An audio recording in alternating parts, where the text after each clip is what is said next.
Irmãos, com a paz do Senhor, amém? Amém. Glória a Deus por esse momento especial, né? Irmã, ainda que erre a letra, ainda que saia fora do tom, mas aquele que abre a boca e glorifica o nome do Senhor, meu irmão. Não importa se canta afinado, se importa se canta desafinado, não importa se canta no chuveiro, se canta no altar, não importa, a adoração é para o Senhor, o nome do Senhor é glorificado, meu Deus, e a graça desce sobre as nossas vidas, né? A irmã louva e nós choramos. O irmão que se acha tão pequeno, tão fraco, ele sobe aqui, ele louva de forma insegura, de forma toda trêmula, porque está nervoso, um monte de gente vendo, mas na verdade o que ele está fazendo é transmitindo a nós a presença do Senhor na nossa vida. Isso é maravilhoso, irmão, maravilhoso.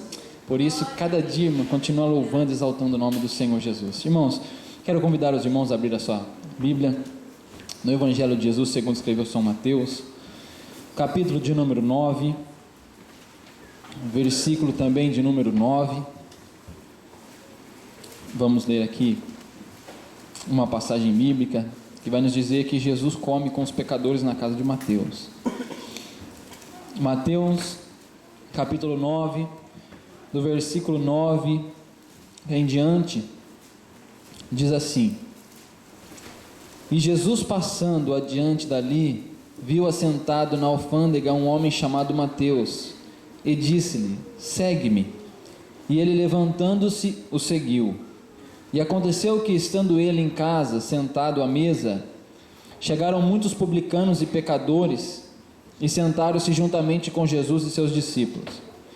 E os fariseus, vendo isto, disseram aos seus discípulos: Por que come o vosso mestre com os publicanos e pecadores? Jesus, porém, ouvindo, disse-lhes: Não necessitam de médicos os sãos, mas sim os doentes. Ide, porém, e aprendei o que significa misericórdia quero e não sacrifício, porque eu não vim para chamar os justos, mas aos pecadores a um arrependimento. Amém. Glória a Deus. Irmãos, nesta passagem nós vamos ver que Mateus, ele era um judeu designado pelos romanos para ser o cobrador de impostos daquela área. Mas nós vemos e começamos a entender, vindo pela vida de Mateus, que ele cobrava os impostos daqueles povos e daqueles comerciantes que moravam ali, que viviam ali, mas também retia para si alguns bens, algum dinheiro. E quando nós vamos ver a vida de Mateus, logo vem à nossa mente que Mateus, ele era um ganancioso, era um homem avarento, ele pensava no dinheiro, ele pensava nos bens, ele queria ganhar para si, tudo, ele queria ser um homem lucrativo, cheio de dinheiro e de bens. Mas neste dia Jesus estava passando por ali. Neste dia Jesus passando, vendo Mateus sentado na alfândega, Jesus falou: Segue-me. E o encontro de Jesus com Mateus naquele momento não era apenas uma palavra liberada de Jesus a Mateus. E Mateus não estava olhando para Jesus como se fosse um homem natural, se fosse um homem normal como os demais. Mas Jesus estava estabelecendo, apresentando e dando a Mateus uma mudança de vida. Quando Mateus responde, abandona os sentimentos, abandona naquilo que ele estava implantado, que era na avareza, no seu dinheiro, nos seus bens, e ele resolve seguir a Jesus. Ele sabia que se ele fosse um pescador, ele poderia deixar as coisas de lado e voltar a pescar. Então ele dependia do mar, dependia da pesca para ter para si o seu sustento, o seu alimento. Mas não, ele não tinha uma segunda opção para viver. Ele saiu daquela profissão, mas ele agora, nesse momento, ele estava totalmente dependente da presença de Deus. Ele estava totalmente dependente de Jesus Cristo. E quando Jesus chama, quando ele responde que sim, então o Senhor dá duas mudanças que ocorreram na vida de Mateus. A primeira, ele foi transformado. A primeira, ele teve uma nova vida. Ele deixou o homem velho, deixou o homem pecador, um homem corrupto para trás, um homem ganancioso, avarento para trás, e pertenceu-se em seguir a presença de Deus, mudou a ser um homem diferente. E uma segunda opção que ele teve foi escrever o seu próprio livro. Ele conseguiu viver, quando ele olhava para Jesus e mencionava os milagres, os acontecimentos que Jesus fazia, ele pegava e escrevia. Então foi escrito-se o livro de Mateus. Por quê? Porque ele viveu, foi transformado, foi cheio do Espírito Santo, porque ele não não olhou somente para aquilo que ele tinha, não olhou somente para aquilo que trazia o sustento para a sua casa, mas ele olhou para Jesus, ele ouviu a voz de Jesus, ele respondeu que sim a Jesus, e Jesus mudou a sua vida, Deus transformou a sua existência. Nós também somos assim, irmãos. Nós não podemos estar prendidos no que nos traz alegria, que é do mundo, que é o dinheiro, que é a ganância, que é as coisas corruptíveis, mas que nós venhamos estar alicerçados em Jesus Cristo, ouvindo a voz do Senhor. Se o Senhor chegar hoje aqui e dizer segue-me, nós abandonamos todas aquelas coisas, aquele que ainda não aceitou Jesus,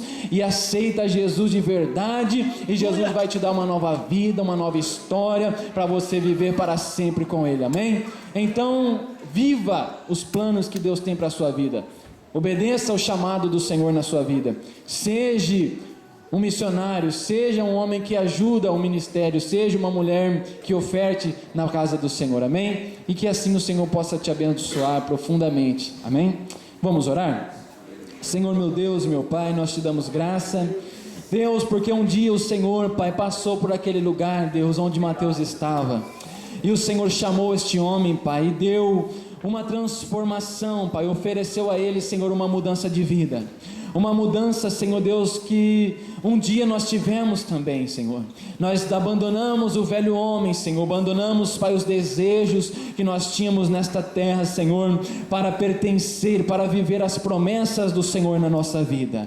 Pai, muito obrigado, Pai, porque achávamos antes que tudo que tínhamos, Pai, a nossa riqueza, os nossos bens, era desta terra, Senhor, mas hoje nós entendemos que a nossa riqueza é a presença do Senhor na nossa vida, Senhor, assim como já foi mencionado, Pai, ainda que nós estamos sozinhos, ainda que não temos nada para comer, ainda que nós sejamos tristes, os filhos, Pai, ainda estão necessitados, Senhor, mas nós quando colocamos a nossa confiança em Ti, Deus, quando nós colocamos a nossa dependência em Ti, Senhor, o Senhor manda provisão, Deus. Elias estava no ribeiro, Senhor, sem comer, Pai, somente bebendo, mas o Senhor já tinha ordenado que os corvos viessem alimentar Elias, Senhor, não trazendo só pão, mas trazendo carne. Deus, nós somos um povo que estamos na Tua presença, Pai, o Senhor nos guia, o Senhor nos sustenta, o Senhor nos orienta, Pai, e nós estamos dispostos cada dia mais a obedecermos a Tua voz, o Teu chamado. Abençoa, Deus, a cada um dos Teus filhos que irão ofertar neste momento.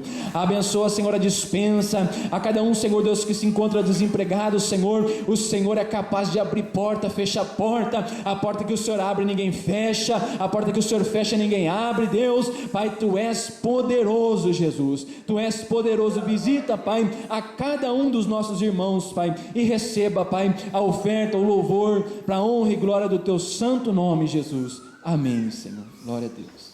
Agradeço a oportunidade em nome de Jesus, Senhor.